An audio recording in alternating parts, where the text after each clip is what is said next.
Trump ने खुद माना है कि ज्यादातर नेटो के सदस्य ईरान या स्ट्रेट ऑफ होर्मुज में मदद करने के लिए नहीं आना चाहते हैं। जर्मनी ने कहा है कि यह नेटो का युद्ध नहीं है। ब्रिटेन, फ्रांस, स्पेन और नॉर्डिक देशों ने युद्धपोत भेजने से इनकार कर दिया है। ट्रंप ने इसे उनकी महत्वपूर्ण और मूर्खतापूर्ण गलती भी बताया है और नेटो के भविष्य को लेकर धमकी दी है। बावजूद इसके यूरोपीय नेता ईरान मसले पर डिप्लोमेसी और डी एस्केलेशन पर जोर दे रहे हैं। बाल्टिक स्टेट्स, पोलैंड जैसे कुछ पूर्वी यूरोपीय देशों ने रेटोरिक में समर्थन दिया है, लेकिन कोई सैन्य योगदान नहीं देना चाहते।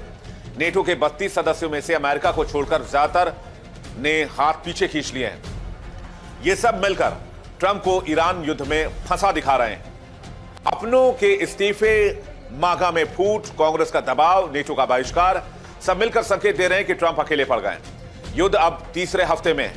तेल की कीमतें बढ़ रही हैं, अमेरिकी सैनिकों की मौत हो रही है। यह सब मिलकर ट्रंप प्रशासन पर प्रेशर बढ़ा रहे हैं। ट्रंप का दावा है कि ईरान का खतरा खत्म हो गया है, लेकिन आलोचक कहते हैं कि इजराइल के दबाव का नतीजा है जिससे अमेरिका फंस गया है।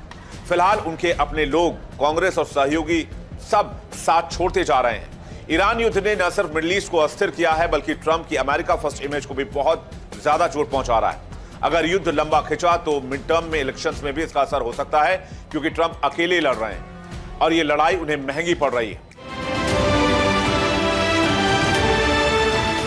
यानी मिड टर्म इलेक्शंस में भी डोनाल्ड ट्रंप पर हार का खतरा है, क्योंकि ट्रंप अपने घरेलू फ्रंट पर भी अलग थलग पड़ चुके हैं। 2026 के मध्यावधि चुनाव में हार का मतलब डोनाल्ड ट्रंप के लिए कांग्रेस में सत्ता खोना हो सकता है, जिससे उनकी नीतियां कमजोर होंगी। ये 2028 के राष्ट्रपति चुनाव के लिए एक बड़ा झटका माना जाएगा और उन पर महाभियोग का भी खतरा बढ़ सकता है। एक तरह से देखें तो डोनाल्ड ट्रंप इस वक्त पूरी दुनिया में अंदर खाने गिरते नजर आ रहे हैं। अमेरिका के अंदर भी उन पर प्रेशर लगातार बढ़ रहा है।